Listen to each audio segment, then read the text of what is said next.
The PGA Tour travels to Lone Star State for the Valero Texas Open. Here are the key stats and information for play at the difficulty PC San Antonio. Click here for full field tee times.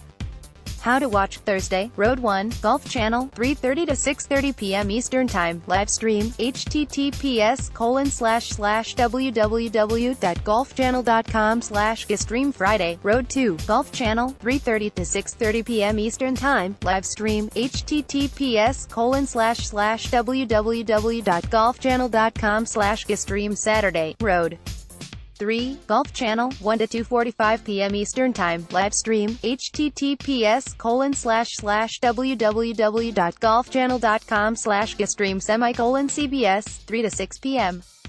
Sunday, Road 4, Golf Channel, 1 to 2:45 p.m. Eastern Time, live stream, https://www.golfchannel.com/gstream CBS, 3 to 6 p.m.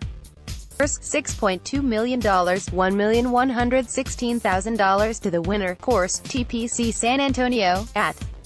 Garcia would lead the tour in strokes gained tee to green but has not yet played enough rounds to qualify.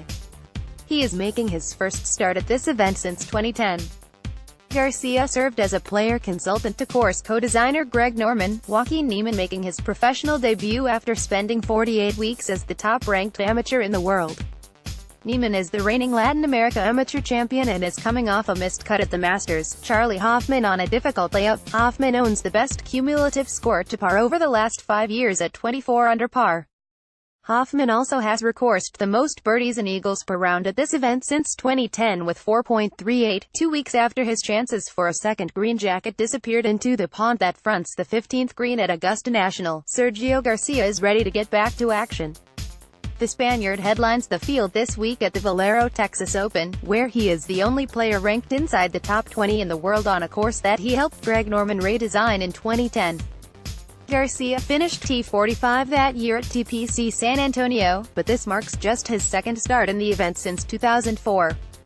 Garcia stuck around to put the green jacket on Patrick Reed's shoulders earlier this month in Augusta, but Tuesday many of the questions he faced tied back to the defining moment of his Masters title defense, an octuple bogey 13 during the first round that included 6 straight balls in the water.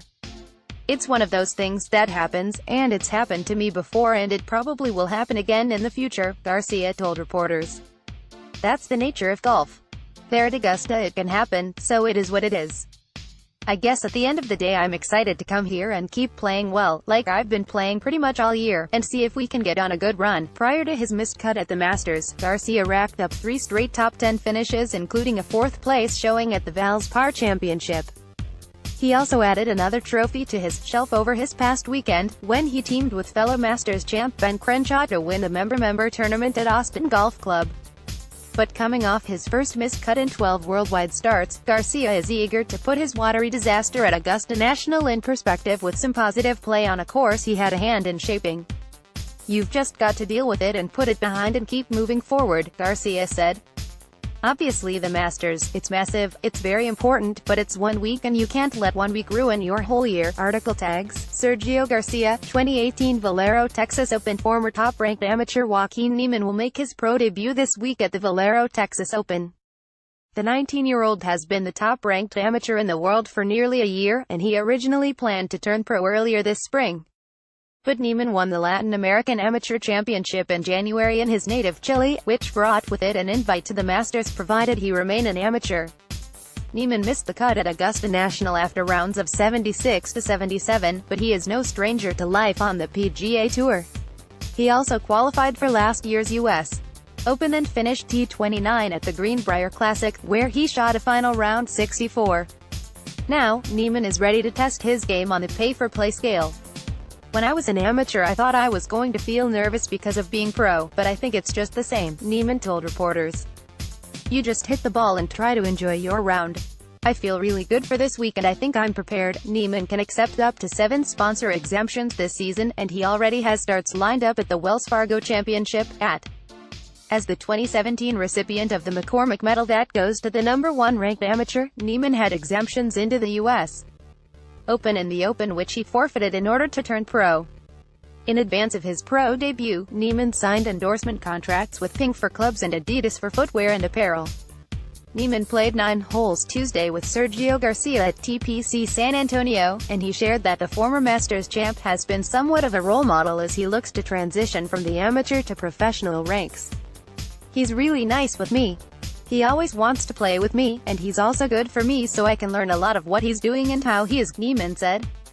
"I mean, you're going to get nervous, but he just says that I've got to enjoy every moment." Article tags Joaquin Niemann, 2018 Valero Texas Open. It may not be the most original bit anymore. Kyrie Irving has done it so many times they're turning it into a movie, but it's still fun to watch the average person get schooled by an athlete they think is twice their age.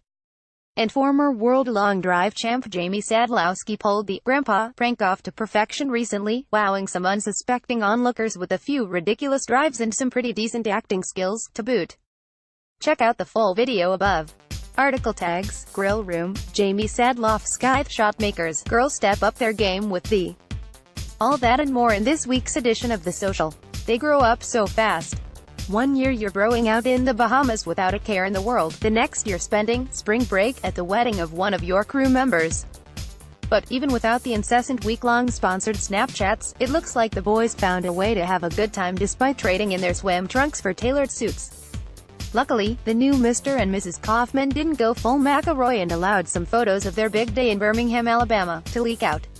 And let's go live to Kaufman at next year's spring break. You just never know if you're gonna have enough time for bed bath. Some would say Patrick Reed arrived when he slipped on that a fancy green jacket 2 weeks ago after winning the Masters. Some would be wrong. Since topping the field at Augusta National, Reed has worn his new prized possession everywhere, from The Tonight Show starring Jimmy Fallon, to courtside at a couple of NBA games to a Chick-fil-A drive-thru and everywhere in between. But the moment he truly arrived would be when he posed for photos last week with American icons Guy Fieri and 2 Chainz. Fieri, red and Mr. Chainz riding the ravioli train to Flavor Town in search of America's greatest diners, drive-ins and dives would be the most ambitious crossover event in history. Let's make it happen. Do it for the gram. Kelly Craft learned the hard way last week that there are some birdies you want no part of on the golf course. The 29-year-old PGA Tour pro missed the cut by a stroke at the RBC Heritage after his tee shot on the par 3 14th hole hit a bird mid-flight and ricocheted into a water hazard, eventually resulting in a double bogey. Kraft told reporters after the round he got screwed, and even took to Twitter to call out the bird in the Happy Gilmore-esque post. "Dang bird, shouldn't have been flying there. Only on Freaky Friday the 13th I suppose. Oh well, on to the next. See y'all at Zurich." PETA is glad the bird is okay and sorry Kelly Craft didn't advance, but that's not the bird's fault, PETA Senior Vice President Lisa Lang said in a statement to USA Today Sports. "Of course, he would have advanced if he'd played better on other holes, so practice, practice, practice." Craft hasn't responded as of yet, which is probably smart. Just let this juicy golf beef die. With the spring break spotlight up for grabs, someone had to step up and take one for the team. Enter the stars of Golf Channel's new original show, Shotmakers. While Spieth, Fowler and Thomas were watching their unanimous spring break MVP get hitched, Chelsea Pizzola, Tisha Abreu, Kenzie O'Connell and Nikki Bendora did their best. And they pretty much nailed it. The foursome, whose show takes place at a Topgolf Las Vegas and debuted to more than 1 million viewers last week, soaked up a little sun on the beach, downed a few adult beverages and spent some time on the golf course, the tried-and-true vacation technique that has stood the test of time. On behalf of the entire golf vacation viewing public, The Social would like to thank these ladies for their sacrifice. Solid point. Why get married when you could be practicing? This guy seems fun. Article tags The Social, Patrick Reed, 2018 Masters, 2 Chainz, Grill Room, Shotmakers, Ricky Fowler, Justin Thomas, Smiley Kaufman, Jordan Spieth.